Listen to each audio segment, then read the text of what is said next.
Salut! J'espère que vous allez bien. Donc, j'ai déjà commencé à filmer cette vidéo-là, puis là, en tout cas, mon père m'a appelé, puis c'était bien compliqué.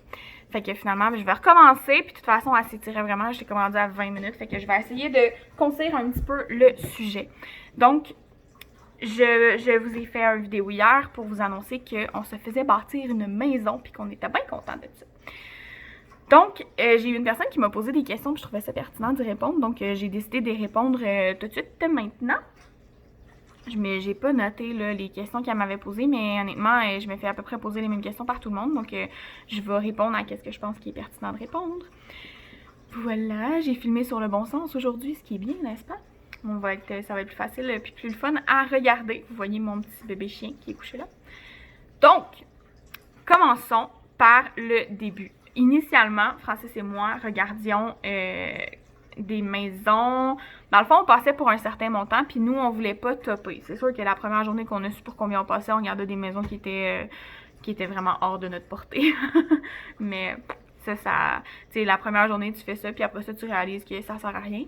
Donc, on s'est mis à regarder initialement des maisons mobiles sur terrain loué. Ce qui fait que la maison revient à environ entre 160 et 180 000 $, mais il faut compter que ton terrain va te coûter 200 $ en moyenne. C'est entre 250 et 180 $ le terrain. Ce qui finalement te donne une hypothèque pour une maison de 200 000. Parce que ben, quand tu comptes 200 $ de plus par mois sur ta maison, ben, t'arrives pas loin de 200 000. Donc, on a comme décidé, finalement, on a regardé plusieurs maisons mobiles, puis tout ça, on avait eu un coup de cœur, puis finalement, c'est vendu trop rapidement pour que nous puissions, nous, essayer de faire une offre. Il fallait vendre la maison ici avant de pouvoir offrir quoi que ce soit pour une autre maison. Donc, finalement, on a perdu la maison mobile qu'on aimait vraiment beaucoup, puis on s'est retrouvé à continuer à regarder des maisons mobiles. Jusqu'à temps qu'on fasse le calcul finalement de combien ça coûtait en réalité par mois une maison mobile. On était dans les alentours de 950 par mois juste pour la maison. Puis finalement, on s'est rendu compte une maison déjà bâtie va nous revenir à peu près au même prix. Par contre, quand on regardait les maisons déjà bâties, on regardait entre 190 et 210, mettons. On voulait pas trop extrapoler parce qu'on voulait se garder des coussins, puis tout ça. Donc, quand on s'est mis à regarder des maisons comme ça, on s'est rendu compte bien assez rapidement que souvent, on tombait sur des maisons qui étaient bâties en 1900, qu'on n'avait pas l'année de construction, qui étaient bâties sur des blocs, qui n'avaient pas de sous-sol, que la toiture était à refaire. T'sais, on pouvait pas regarder des maisons plus récentes que les années 80, 90 peut-être, mais t'sais, la toiture commence à être à refaire, la tank à eau chaude à changer, c'est tout des coûts. Fait qu'on s'est comme rendu compte que, ouais, on était un peu pognés, tu sais. J'ai regardé les projets résidentiels, puis à un moment donné, on était même rendu à se dire, écoute, on va s'acheter un condo, puis ça va être ça, tu sais. Parce que les maisons, souvent, tout était à refaire dans notre budget, fait qu'on était comme, Caroline, ok, on réussira pas à s'acheter quoi que ce soit. Puis en plus, c'est un marché de vendeurs, fait que nécessairement, ben nous autres, on était comme, ouais, ok, on a un problème. Donc, quand on s'est rendu compte de ça, moi, il y a quelques années, j'avais rencontré un contracteur, parce que j'ai toujours rêvé de me faire bâtir une maison. J'avais rencontré un contracteur que j'avais beaucoup aimé. Puis là, ben, j'essayais de retrouver ce contracteur-là, puis je le retrouvais pas. Fait j'étais un peu déçue, puis j'étais comme, Colin, ok, j'aurais vraiment aimé ça retrouver le contracteur, puis finalement, j'y arrive pas. Ça reste comme ça, puis finalement, à un moment donné, je suis avec mon père, on revient de je sais pas où, puis je vois le trailer du contracteur, puis je suis comme, ah, c'était lui, j'étais vraiment contente. Fait j'étais vraiment contente, fait que là, j'ai appelé le contracteur, puis j'ai dit, hey, écoute, j'ai dit, on s'est rencontrés il y a quelques années, t'es rendu où, c'est quoi tes projets maintenant? Qu'est-ce que je voyais sur Internet, c'était qu'il était encore dans les mêmes projets que... il était encore dans les mêmes projets que ce qu'on avait été visiter, c'est-à-dire Hawick puis Saint-Chrysostome. Donc, puis ça, c'était des villes qui nous intéressaient. Fait que là, je dis, ah, t'es encore à Hawick puis à Saint-Chrysostome, puis tout ça. Il dit non, il dit, tout est vendu à Hawick puis Saint-Chrysostome. Là, je suis à un autre endroit et j'ai fait attention de ne pas dire la ville parce que je veux pas non plus trop vous en dire. Hein. Ça reste que vous êtes mes abonnés. Puis ben, ça reste que c'est Internet, fait qu'on veut pas trop dire où est-ce qu'on s'en va des fois. Donc, voilà. Il dit, on est rendu à cet endroit-là. Fait que là, je regarde, c'est où cet endroit-là? Puis je suis comme, ah, c'est pas super, tu sais. On voulait s'en aller à maximum 45 minutes de Sainte-Catherine. Ça a du sens, tu sais. Fait que finalement, je dis, ah, ben c'est super. Je dis, est-ce qu'on peut venir visiter ta maison de modèle? Fait qu'on est allé visiter sa maison de modèle. Puis finalement, on était vraiment intéressés. Fait qu'on a dit, ben écoute, je pense qu'on va réserver un terrain. Ça, c'était comme juste avant les 2 semaines de la construction. Puis finalement, quand on s'est retrouvés à vouloir réserver le terrain, lui était comme, ah oui, oui, il en reste, pas de problème, puis tout. Fait que j'étais comme, bon, ben c'est merveilleux. Puis, finalement, on a visité le mercredi, si je me souviens bien. Puis là, c'était le mercredi avant les 2 semaines de la construction. Puis là, finalement, mercredi, jeudi, vendredi, j'ai pas de nouvelles. Puis là, je suis comme, OK, mais est-ce qu'il reste des terrains? Puis il dit, ouais, ben, il dit, écoute, il reste 8 terrains, mais il y a 15 visites en fin de semaine, fait que je peux pas te réserver de terrain. Puis je dis, bon, OK, c'est bon, ben, on verra bien qu'est-ce qu'il va être possible de faire en revenant des constructions. Fait que finalement, ça reste de même, 2 semaines de la construction se passent. Revient des 2 semaines de la construction et le contracteur me dit, malheureusement, il n'y a plus de maison, il n'y a plus de terrain, je peux plus rien acheter. Puis je suis genre, bon, zut, OK, je dis, y a-tu d'autres possibilités? Puis tout ça. Puis là, à ce moment-là, il me parle de Hawick. Il me dit, quand j'ai bâti à Hawick, j'avais laissé des terrains lousses entre les maisons. Fait que possiblement que je pourrais trouver un terrain là-dedans. Je dis, ah, ben parfait, Hawick, ça nous intéresse. Mais là, on s'est mis à parler de délai. Et lui était à peu près 6 mois de délai à cause des délais de bois puis tout ça. Donc là, on était comme, 6 mois de délai, c'est long, là. Nous, on n'a plus de maison à partir du 15 septembre. Là. Fait que là, moi, il faut que je me trouve un endroit où aller là, pour ce temps-là. Puis nécessairement, c'est des sous que je pourrais pas mettre dans ma maison. Fait que là, comme Caroline, OK, c'est bon. Genre, bon, OK. Fait que là, je suis genre, moi, dans ma tête, je suis bien fidèle comme personne. Fait que quand je me retrouve devant une situation comme ça, mon premier réflexe, c'est de faire, bon, mais je vais attendre, j'ai pas le choix, tu sais. Mon père, il me dit, Marie, il y a 2 contracteurs dans l'endroit où tu veux t'en aller. Pourquoi t'appelles pas l'autre contracteur? Je disais, hey, c'est pas une mauvaise idée. Fait que là, finalement, j'appelle l'autre contracteur, puis il me dit, ben oui, j'ai des maisons, j'ai des terrains, puis tout ça. Dans le fond, ce qui est arrivé, c'est que lui, il a tout acheté les terrains parce qu'il voyait le potentiel. Puis il a tout acheté les terrains parce que finalement, il savait qu'il allait tout les revendre. Fait que là, il me dit, oui, oui, il n'y a pas de problème, j'ai de la disponibilité, puis moi, j'étais à peu près 120 jours de livraison. Fait qu'on était comme, ah, ça a vraiment plus de sens. Donc, voilà. Fait que là, on dit, parfait, on va venir visiter ta maison modèle. Fait que finalement, on va visiter la maison modèle, on tripe, on est content, puis tout ça. Là, en allant visiter la maison modèle, je me suis mis à parler avec une madame qui habitait là-bas, parce que, tu sais, moi, puis ma grand-bouche. Fait que j'étais allée la voir, puis comment vous trouvez ces compagnies-là de construction, puis tout. Puis finalement, elle dit, ah, pour vrai, ça a super bien été, puis tout ça, on est bien satisfait, puis tout. Puis c'est une des maisons qui nous intéresse. Fait qu'on est comme, oh, c'est merveilleux. Elle me propose de venir visiter. Fait que là, je vais visiter sa maison, je vais voir un petit peu qu'est-ce que ça donne, puis tout. Puis je suis bien contente. Je trouve que le résultat est bien intéressant. Donc, palpage Georges, puis finalement, on s'en va avec l'agente immobilière. Et c'est pas toutes les compagnies de construction qui fonctionnent comme ça, mais eux fonctionnent avec une agente immobilière. Donc, la première rencontre se fait avec elle, la deuxième aussi, contrat préliminaire, ça se fait tout avec l'agente immobilière. Puis par la suite, tu rencontres le contracteur.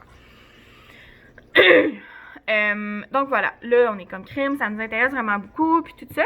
Puis finalement, pendant notre rencontre, elle dit « Ah, mais il y a un semi-détaché qui a déjà le côté droit de vendu, il reste le côté gauche à vendre. » Fait que là, tout le semi-détaché est déjà sur la cédule pour être creusé, puis la fondation, puis tout ça. Puis là, je suis comme crime, c'est cool ça. Fait qu'elle dit « Tu pourrais l'avoir genre avant les vacances de Noël. » J'ai dit « Mon Dieu, c'est parfait. » Fait que finalement, j'ai dit « Ben écoute, on va prendre ça. » Initialement, on s'en allait pas en tout pour un semi-détaché. Nous autres, on voulait une maison unifamiliale, mais c'est notre première, puis c'est pas grave, tu sais, on va juste avoir un plus petit terrain, puis c'est des retraités qui est à côté de nous autres, fait que ça m'étonnerait beaucoup qu'il y ait des gros power, mais s'il y en a, ben on embarquera, puis c'est tout, hein. Donc voilà. Puis anyway, les murs mitoyens, maintenant, ils ont pas le choix de les mettre en béton, fait que ça va être vraiment cool. Donc voilà, fait que là, finalement, ben on est comme crème, ok, parfait, puis tout ça. On a décidé de prendre le semi-détaché parce qu'on était comme, ben écoute, c'est pas mal ça qu'on veut. Puis on veut une livraison relativement rapide. Moi, j'ai plus de maison le 15 septembre. Fait que je suis comme pris. Donc voilà. Finalement, on se retrouve à aller signer notre contrat préliminaire. Puis là, la personne qui me posait des questions me disait, j'ai bien peur des extras. C'est normal que tu aies peur des extras. Tout le monde a peur des extras. Je te dirais que les choses importantes à savoir, c'est que quand tu vois un prix sur une pancarte sur le bord de la route, fie-toi jamais à ça. Parce que ce prix-là va souvent ne pas compter le terrain, les taxes, les ristournes, et ça va souvent être de l'entrée de gamme que tu vas avoir dans ta maison. Par contre, Le premier contracteur qu'on avait rencontré, qui était super gentil, puis j'ai absolument rien contre lui, il mettait tout de l'équivalent Canac dans ses maisons. Puis là, moi, je travaillais en plomberie, puis j'étais comme, pelaille, que tu me mettras pas du Canac chez nous. Fait que finalement, j'étais là, crème, ok, c'est un peu poche, tu sais, du Canac, c'est vraiment, vraiment d'entrée de gamme, là. Fait que j'aurais comme aimé ça avoir un petit peu mieux. L'autre contracteur qu'on a rencontré, avec qui on fait finalement affaire, me dit « Ah non, moi je mets du Riobel, du Barry, du Gerber, toutes des marques pas haut de gamme, parce que ça reste du projet, ça reste des gammes projets, fait que des gammes contracteurs, mais c'est des compagnies québécoises, c'est des compagnies faciles de faire les garanties parce que c'est des compagnies québécoises hyper accessibles. Je les connais, j'ai travaillé dans la plomberie. Fait que je sais que j'aurais pas de problème avec mes produits. Fait que ça aussi, c'est à poser les questions. De savoir, parce que tu sais, code du bâtiment, ils n'ont pas le choix d'aller pour certaines choses, mais tu sais, mettons robinet de cuisine, ben c'est niaiseux, mais si t'as pas de douchette, tu vas l'haïr ton robinet de cuisine. Puis là, ben ça, c'est un extra de le rajouter, tandis que lui, robinet plus haut de gamme, mais t'as toujours une douchette. Tu sais, c'est toutes ces affaires-là qui sont à regarder. Fait que là, nous, pendant le contrat préliminaire, elle nous avait déjà donné la liste des extras, puis on avait regardé qu'est-ce qu'on voulait. Nous, on a décidé d'ajouter une thermopompe, on a décidé d'ajouter le rough de plomberie dans le sous-sol, on a décidé de mettre de la céramique dans la douche, de mettre de la céramique sur mon dosseret de cuisine.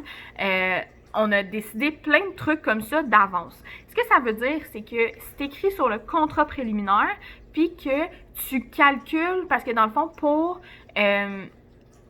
qui commence à bâtir ta maison si tu as une unifamiliale et qui commence à faire ta finition si tu as un semi-détaché comme nous.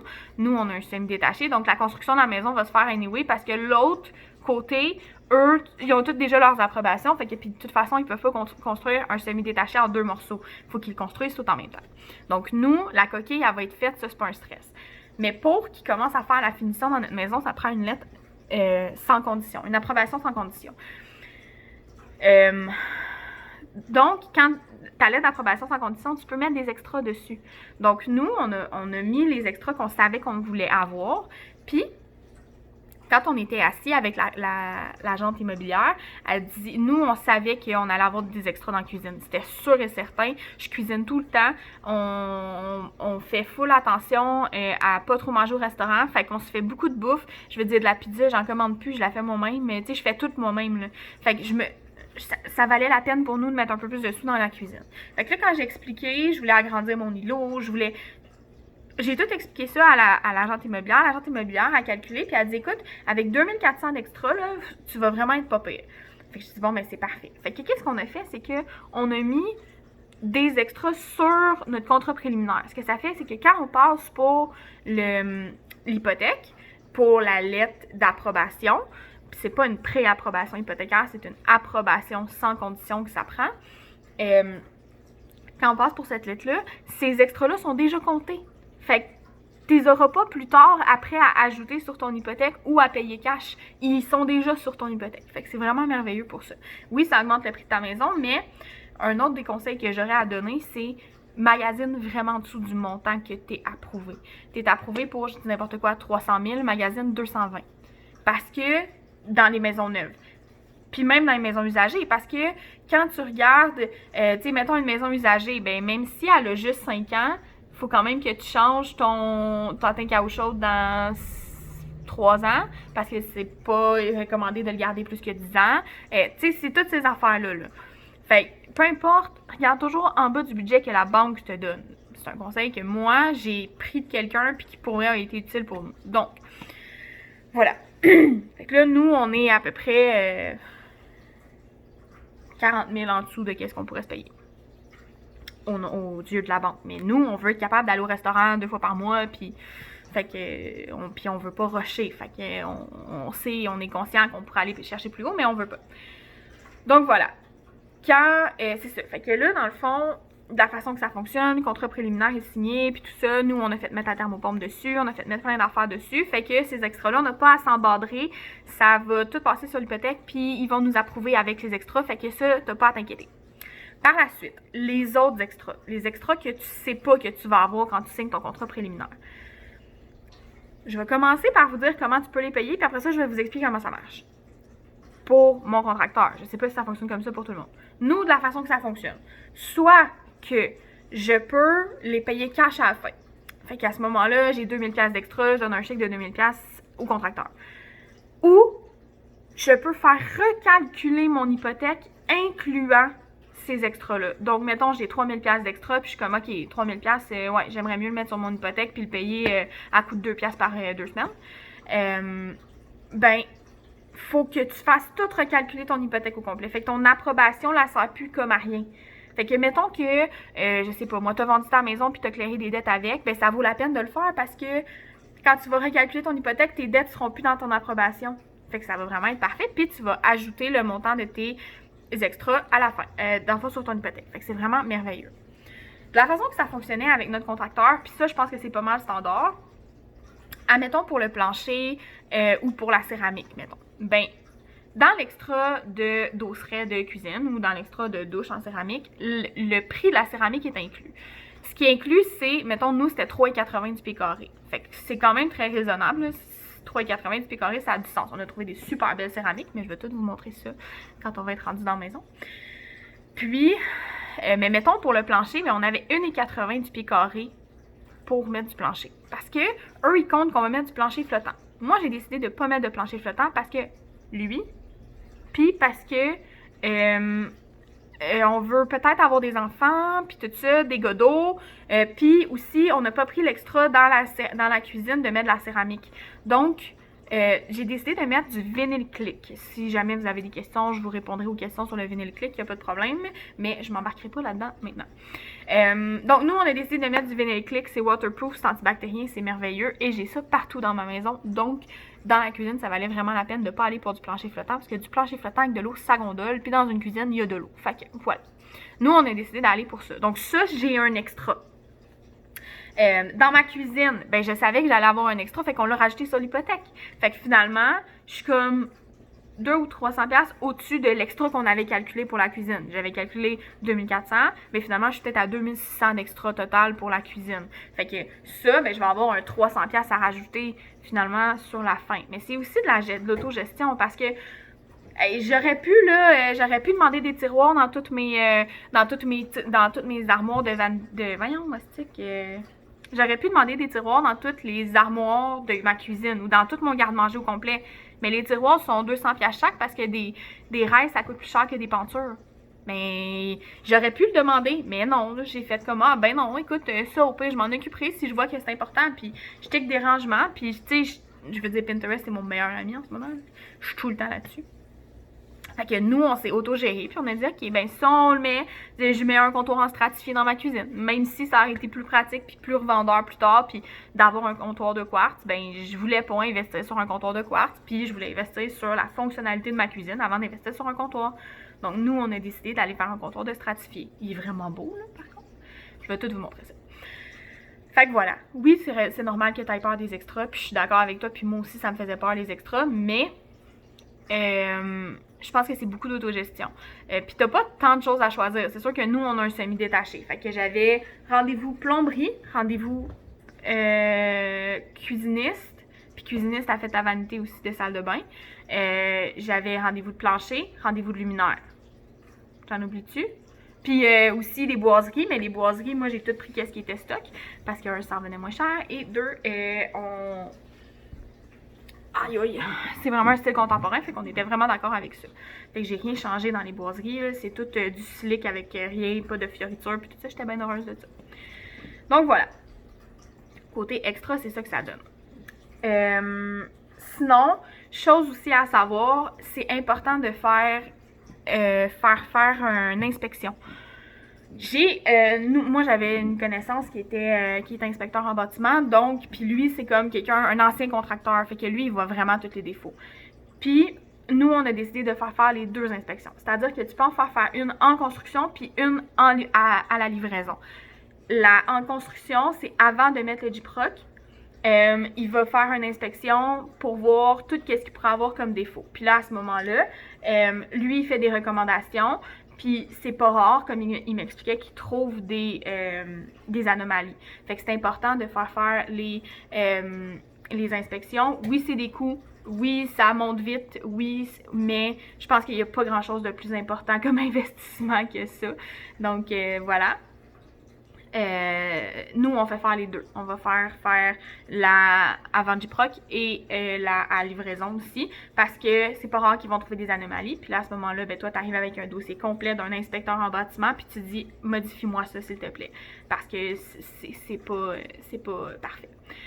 Donc voilà, nous, on a fait faire ça. Là, pour le reste, je peux pas vraiment vous revenir, vous donner plus d'informations parce que nous, on en est là dans le processus. Donc, la maison a été creusée lundi, je crois. Et on n'est pas plus avancé que ça dans le procédé. Fait que, puis là, ce soir, je vais choisir mes luminaires.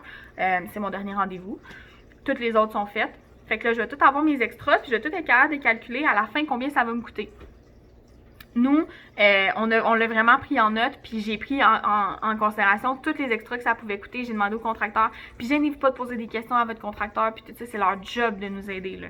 Fait que j'ai l'assistante de mon contracteur était 40, puis si jamais vous voulez savoir c'est qui mon contracteur, gênez-vous pas, mais je vais vous le dire en privé parce que je veux pas nécessairement que tout le monde sache où est-ce que je m'en vais. Fait que gênez-vous pas de me le demander, mais envoyez-moi un petit message privé, Instagram, Facebook, peu importe. Puis ça va me faire plaisir de vous répondre, mais c'est ça, je ne veux pas le dire trop at large. Donc voilà. Puis c'est ça, gênez-vous pas de poser des questions, puis tout ça, à m'envoyer une liste de tous les extras qu'on a décidé de prendre dans la maison. T'sais, on a ajouté des encastrés, puis tout ça. Ben tout ça, elle m'a tout envoyé les extras que ça nous coûtait. Fait que c'est vraiment super merveilleux. Donc voilà, je pense que je vous ai tout dit qu'est-ce que je pouvais vous dire. Puis pour le reste, si vous avez d'autres questions, je vais tout vous rajouter ça. Gênez-vous pas de me les demander, puis moi je vais répondre. Puis je peux vous faire une autre vidéo. Puis si vous avez des questions sur les matériaux qu'on a choisis, je peux tout vous expliquer ça aussi. Fait que c'est ça, voilà. Gênez-vous pas si vous avez d'autres questions, je suis là pour ça. Je vous aime, je suis contente de vous avoir jasé de tout ça. Puis je vous souhaite une magnifique journée. Bye bye!